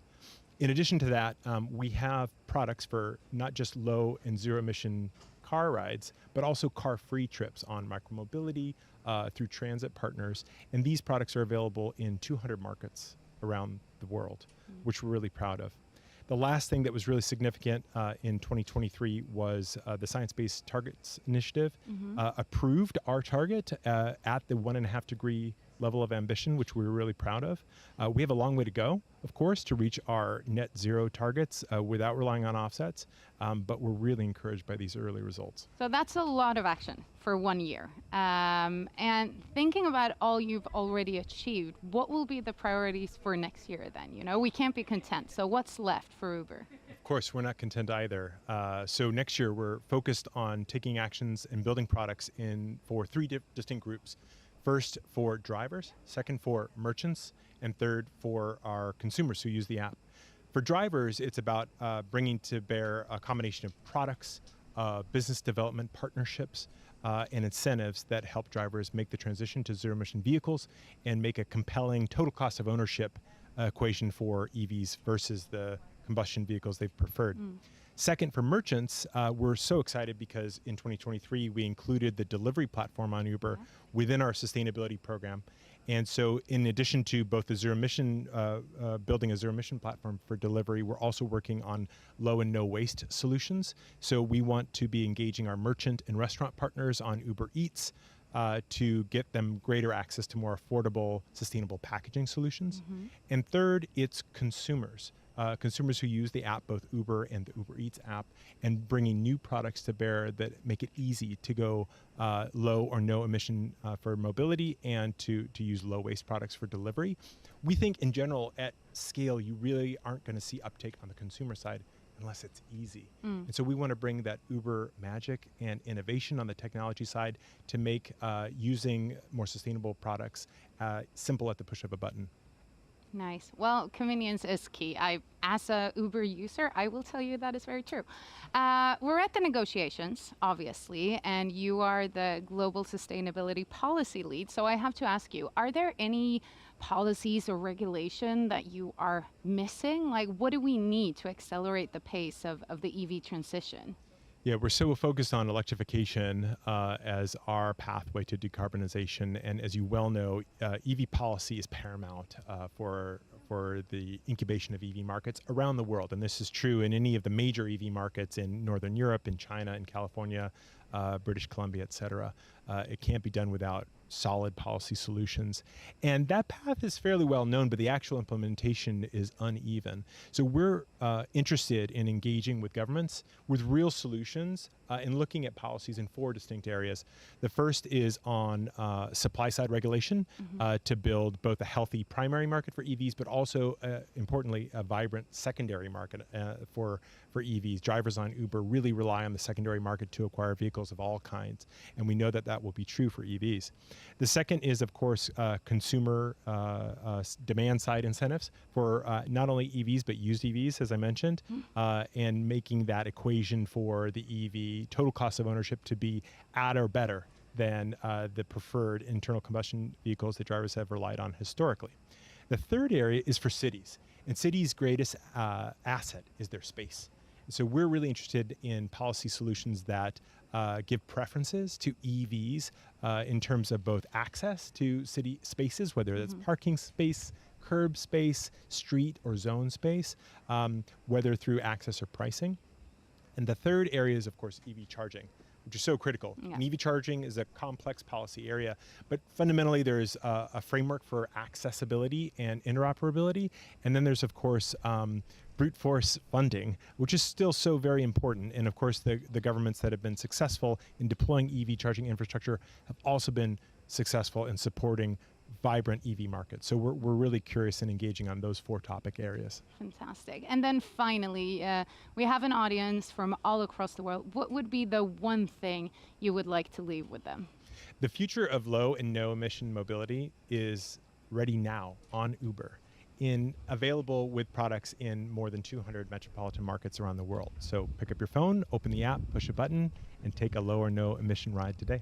And be part of the EV revolution. Exactly, including here in Dubai, where you can take Uber Green, which is an all Tesla EV service here in Dubai. Perfect. Thank you so much for coming, Adam. Thank you. It's a pleasure to be with you. It's gonna take all of us to heal this world. It's gonna take all of us. We have an exciting program for you. And again, guys, don't forget to scan this QR code and send your questions in, as it helps shape our program, and we love hearing from you. Check it out.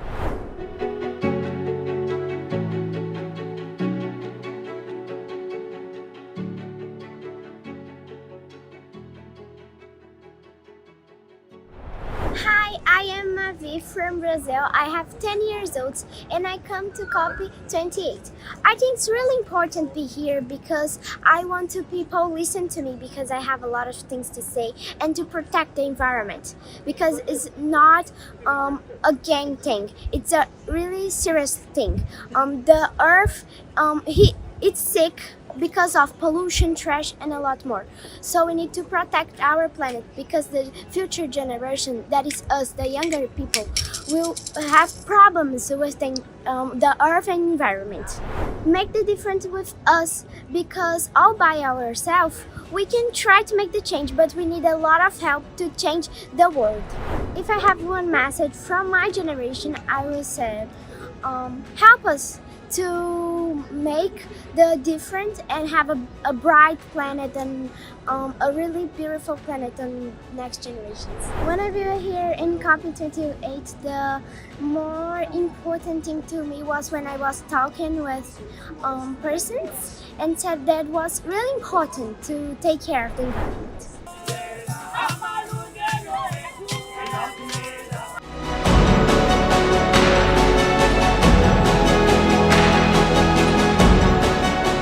Hi, I'm Denton. I'm a professor of climate change at the University of Exeter in the UK, and for 20 years I've been identifying the climate tipping points that we risk crossing with global warming.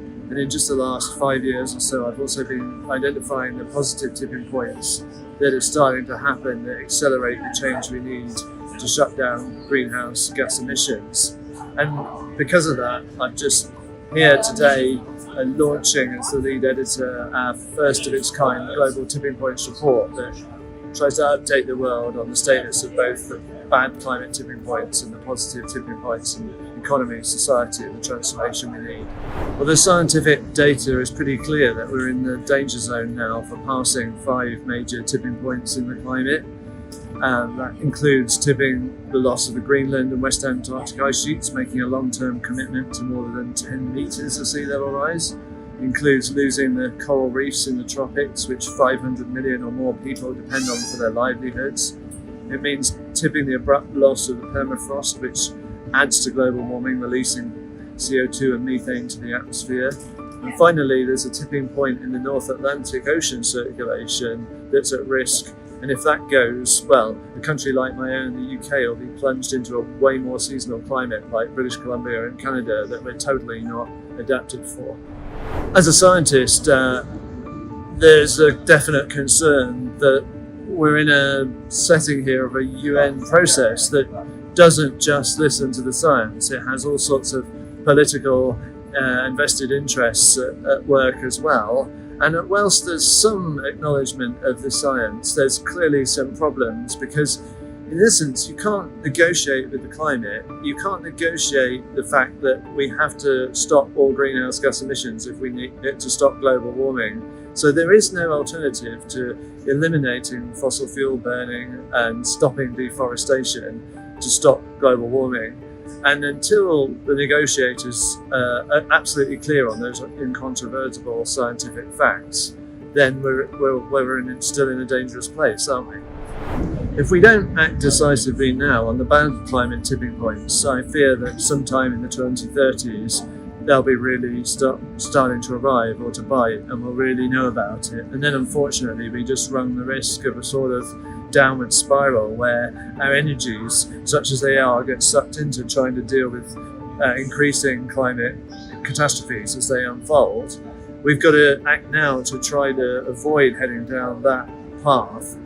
And I do see positive evidence that we're seeing an accelerating uptake of renewable energy. Solar and wind worldwide is the cheapest form of power there's ever been. Also accelerating transition to electric vehicles worldwide. And I want us in the 2030s to already be there for those major sectors of renewable electricity and electrified road transport, and to be in the middle of pushing a faster transition for the next sectors and the next ones. So be in the middle of innovating exponential growth of green hydrogen, green ammonia, for fertilizer, for shipping, for decarbonising steel production. Be in the middle of a positive tipping point to alternative proteins, liberating land back for nature, positively tipping the regeneration of previously deforested ecosystems, and so on and so forth. In that way, we might actually be standing a chance of getting onto a sustainable path of flourishing. But it's decision time now between these two very different futures. I think my message to young people, having kids of 12 and 14 of my own, is that don't be totally despairing about the climate crisis. I feel your pain. I study this stuff all the time. I'm traumatized by the changes that are unfolding in the climate. But there's an optimism in me that also comes from the scientific evidence I see that change is already accelerating towards the clean technologies and changes of behavior that we need to get to a sustainable, flourishing place. And we can all play a part in being part of that positive tipping point change. Even if we're just citizen activists or consumers, we have a role to play in bringing forward the new technologies and the changes.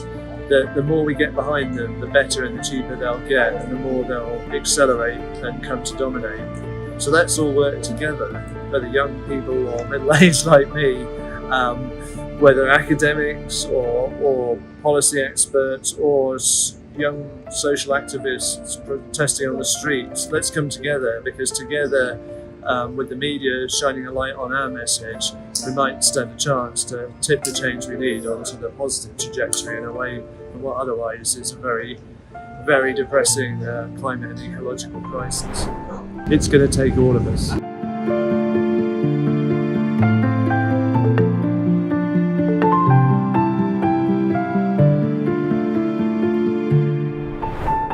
So my name is Sylvain Philippi, Managing Director of the Envision Racing Formula E team. So you can see behind me our recovery car, which we unveiled this past summer in London at the Formula E race, Formula E finale.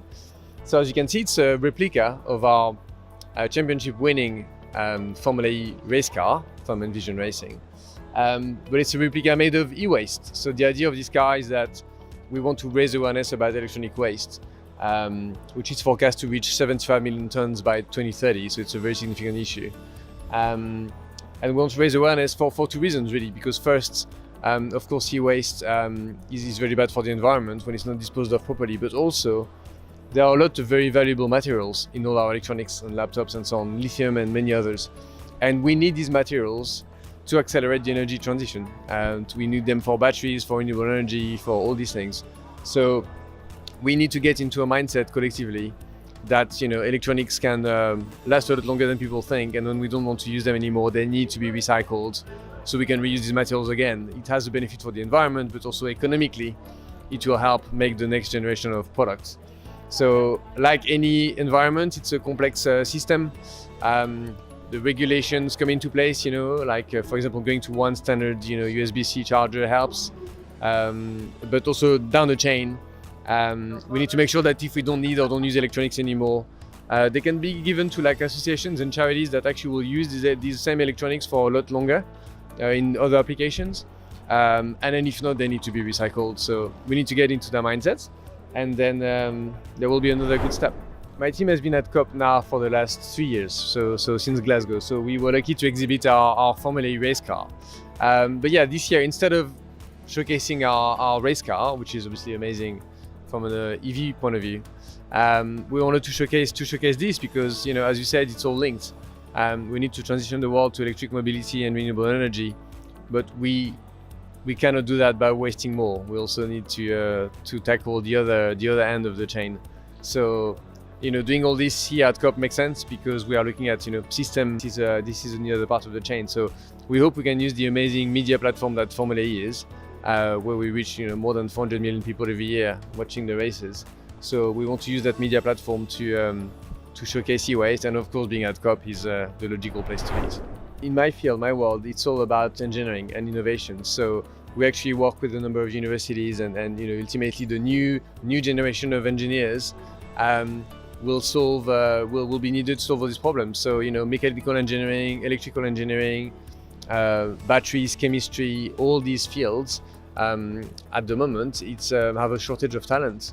So it's really important for the younger generation to kind of come in and help us do this, because we have all these ideas, we know how to solve most things, but it's all about execution and implementation. So even though it needs to happen now as quickly as possible, there is a huge opportunity for the younger generation to come in and tackle this project, because there is no shortage of work. It's really about executing and implementing, you know, whether it's wind turbine farms or solar panels or batteries or electric cars. There's a lot of work to be done. So yeah, anyone who's passionate about engineering and STEM has a bright future for sure.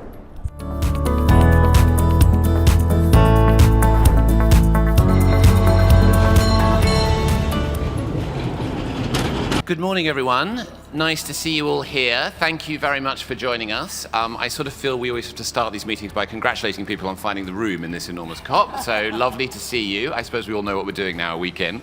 So my name is Tom Rivik-Karnak. I am a co-founder of a small organization called Global Optimism. I founded Global Optimism together with Christiana Figueres, who is probably known to most of you as the former executive secretary, when we left the UN after adopting the Paris Agreement in 2016. And since then, we've done a variety of strategic things, working with individuals and organizations who are undertaking work that we think of as critical. And we were delighted a few years ago when we were approached by Amazon, who said that they wanted to prove us wrong, that 2050 was the year we could decarbonize by, and actually they thought we could do it by 2040. So Christiana always says she's never been more delighted to be proved wrong than this, and so that was the creation of the Climate Pledge, which has since grown into a community of hundreds of companies coming together to collaborate, to work on practical projects to drive down emissions and get us to net zero by 2040. So it's been a big part of our work for the last few years, and delighted to be here today with colleagues from Amazon and from C40. And the topic today is around freight. Now, many of you may not know, or maybe you do, that freight is already 8% of global emissions and is on track to be the largest emitting sector by the middle of the century. This is a huge issue, and we need to have systemic and strategic solutions to actually advance practical projects to deal with that. So that's what this is about. It's about this Lane Shift project, which is a partnership between the Climate Pledge and C40 to work collaboratively with cities. We're really excited at C40. This is exactly where we want to be. The big cities of the world collaborating together to drive. For us, our real focus is halving emissions by 2030, but working with the biggest mission-driven companies in the world is really the way that we have a chance of delivering against that really now, difficult halving emissions in a very short space of year. I think, the exciting thing in this project for me is the opportunity for regulation, for investment, for policy at a city level to create opportunity for those businesses that really are committed to that same mission of getting to net zero. And freight is a sort of rapidly electrifying freight, or getting to zero emission freight is a rapidly emerging opportunity, but we can see what's being delivered when cities and business work together in so many other sectors. The way, I'm sure Carolina will talk about it, the way that the electric bus market in Latin America has so rapidly moved by mayors standing up and saying we only want to buy electric buses, even though at that point bus manufacturers were not supplying them into Latin America. but creating, shaping that market all the way in North America and Australia, city governments regulating so there are no new gas installations for heat into buildings, and creating markets for heat pumps. Or I've just been out in East Asia, where now a series of the major ports in the world are allying to create green shipping lanes, first between Shanghai and Los Angeles, Singapore and Los Angeles, Melbourne and Shanghai, again creating, shaping new markets all the way. Or Sandoval, we were talking around water. Now a group of C40 cities all come together to collectively show how they're going to tackle the problems of drought and indeed flooding, requiring huge amounts of engineering and nature-based solutions to do so. So I certainly think we're going to need to build down, but hopefully that's not where people are going to live, right? That's where the data storage should be. That's where there should be the emergency shelters when there's extreme heat events. That's where we should put a lot of logistics. But actually, I think the above-ground nature-based infrastructure is really going to be critical to future cities. The benefits of trees for providing shade, for sequestering carbon emissions, for taking away air pollution, but also just for mental well-being, for health. Now, still, in the way we've evolved, we basically look for the place where there's trees and there's water and there's open space.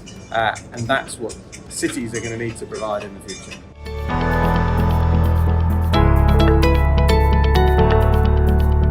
Actually have our great creative velo here on our interview venue at COP28.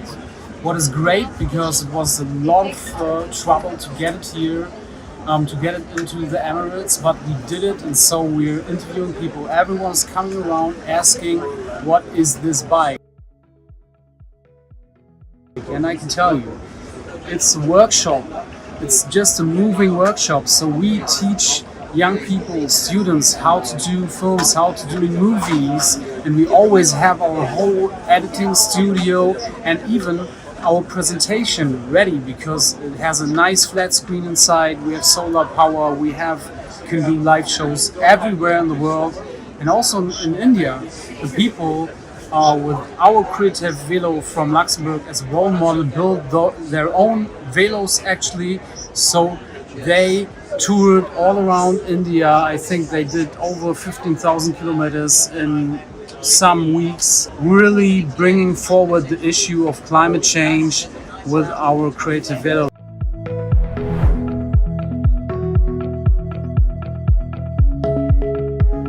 My name is Pooji Masareddy. I'm a young climate activist at the organization Action for the Climate Emergency, where I'm a youth advisory board member there. I'm originally from outside of Philadelphia, but I go to school in Connecticut at Wesleyan University. I'm a second-year student studying economics and data analysis. I got started in the climate movement with the organization Action for the Climate Emergency back in 2019. I was first a fellow there, and then over the years, after doing a lot of voter registration work, I focused on climate justice work as well as campaigns, and I did a lot of grassroots organizing in Philadelphia around a toxic waste incinerator. We are resisting that waste incinerator because it pollutes the health of residents in that community. The intersection of public health and climate change is what I'm most passionate about, mostly because without our health, we cannot function as a society, and our economies will fail. And so to me, there's really nothing more important than protecting the well-being of our communities and our health. So currently I'm at Action for the Climate Emergency, and I'm excited to be here at COP and speaking with you. Oh, I see you have done a number of activities. What are some of your concerns about climate crisis?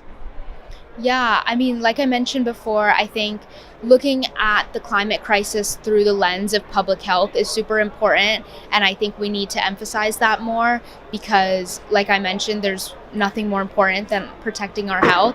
And so for me, the areas of focus that are of most concern is reducing and phasing out fossil fuel industries. I think converting and transitioning to renewable energy is what we need in order to limit our threshold to that 1.5 degrees Celsius unless we totally change how we view the energy sector. I don't know if we're going to reach that goal. And so to me, I think phasing out fossil fuels is a key area that we need to be focusing on. I see you have come at COP28, and as a youth activist, the world is watching you, the world is seeing you.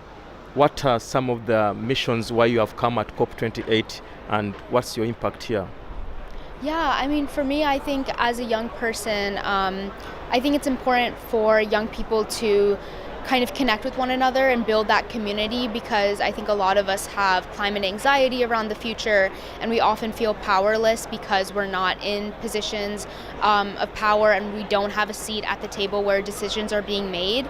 And so for me, being at COP is I feel very fortunate and very grateful to have this opportunity.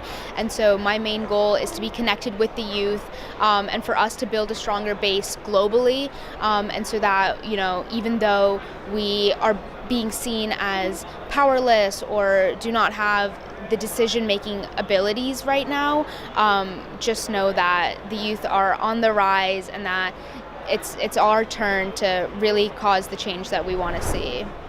Youth must create change.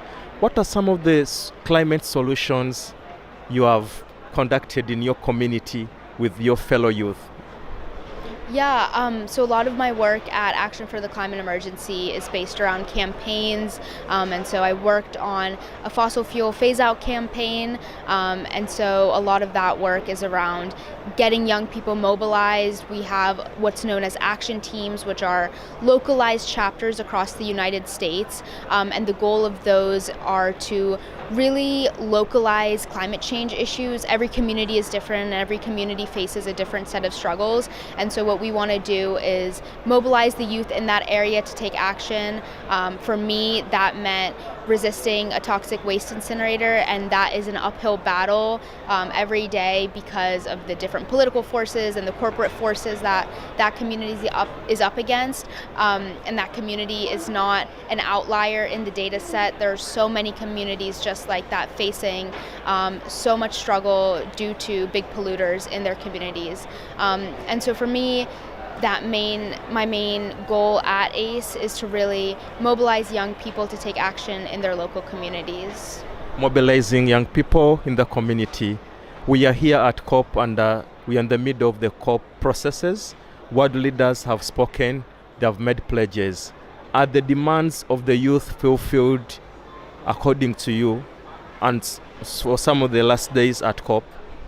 I don't think all the demands have been fulfilled yet by any means. I think huge wins have been made, especially with the Loss and Damage Fund being approved. I think that is something that young people and so many groups have worked tirelessly for, and so it is very rewarding and fulfilling to see that finally be approved. But at the same time, there's still a long way to go, as we all know, and it is discouraging to see how the president of COP recently said that there's quote-unquote no science behind a fossil fuel phase out. I think that language is pushing us back instead of forward, and so that's definitely discouraging to hear, and I know young people feel that way. And so the way I see it is that we're at a very pivotal point right now. We need to act with a sense of urgency, with a sense of purpose, but at the same time, I see it as an opportunity. I think governments have the opportunity to really step up in a big way. I think corporations have a major opportunity to invest in climate startups, to invest in new infrastructures that are going to be climate resilient. I think young people have the opportunity to really build a future that their children, grandchildren would want to live in. So the way I see it is we are at a very, very crucial point right now, and the way we act will determine our future and our children's future. My personal takeaway is mostly going to be having a better understanding of what climate finance means to me. That's a sector that I'm very interested in, and so hearing from different companies and how they have major plans to invest in climate finance and how banks can finance the climate transition, if you will, I think that's a major takeaway for me and something that I want to learn more about, and also just having the privilege of hearing from youth organizers and indigenous voices here at COP. I think that's so crucial, and we need to be continuing to uplift those voices because ultimately they are at the front line of the climate crisis, and they know their communities best, and we need to listen to them. I think the report card does not look very well. I think that the Global North has a huge responsibility here because so many countries in the Global North are some of the top polluters in the world. And so they have a key job in COP and beyond to really mitigate and prevent future pollution and future exploitation of the Global South. And so you asked me, how does the report card look? Not well, and there's still so much work to be done in order to change that, in order to improve, and I think the Global North has a huge role to play in that. The world knows the youth are the first generation to face climate crisis, and it's the last generation to fight this climate crisis. We are the last people to fight it, and we're the first to experience it. I want your last message to the youth in the world globally, in Africa, Asia, America, your last message. I think my last message would be that we are so much stronger together, and that no one person can tackle this climate crisis, no matter how many resources or how much money they have. This is a collective effort, and we need everyone from every corner of the world to come together. And what that means to me is learning about what organizations are in your local community. There's so many and so much work already going on in your community. So it's all about plugging into those organizations and reaching out to people who are already passionate and doing this work, seeing how you can be of aid to them. And that's really how you build those communities of activists. And I think that's what's so crucial and what will drive change. It takes all of us. Hi, I'm David. I'm here at COP28 with Youth for Planet as a young reporter, and I'm very happy and delighted to see that as a youth, and I'm hearing about the COP processes and everything which is happening. I just want to tell you that the youth and this generation, we are the first generation to be affected by climate change, and we are the last generation to fix this mess which is happening. I've been training a number of youth into the COP processes in my country, Uganda, and also other countries in East Africa. But whenever I tell the youth is to utilize the spaces they get at the global level to see that their voices are amplified.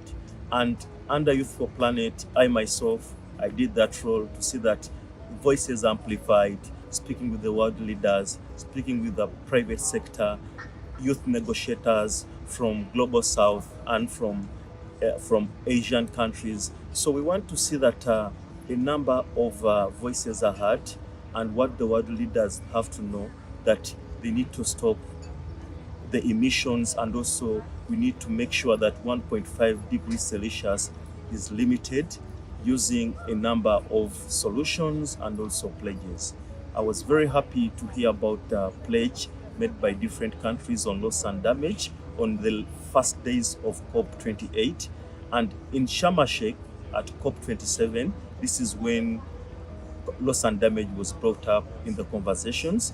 In the first days, we saw that countries are pledging. For example, we saw Germany over $100 million, USA $17 million, and also UAE committing $100 million.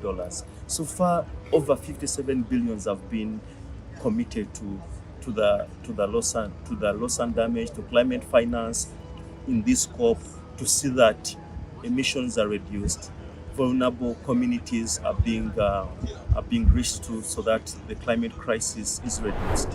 For me personally, it has been interesting mornings every day here at COP. I've learned a lot.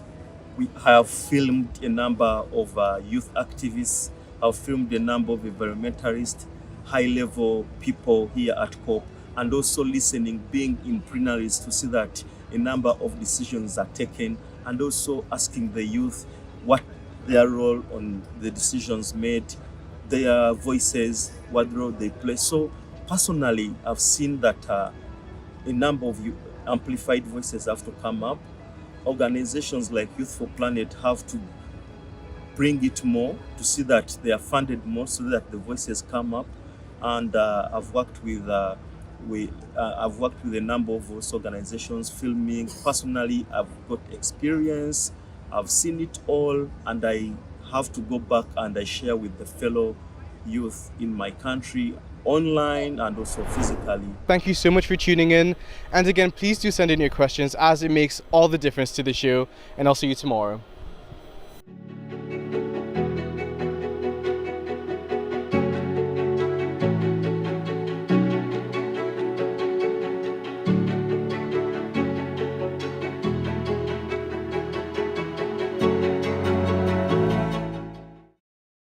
It's gonna take all of us.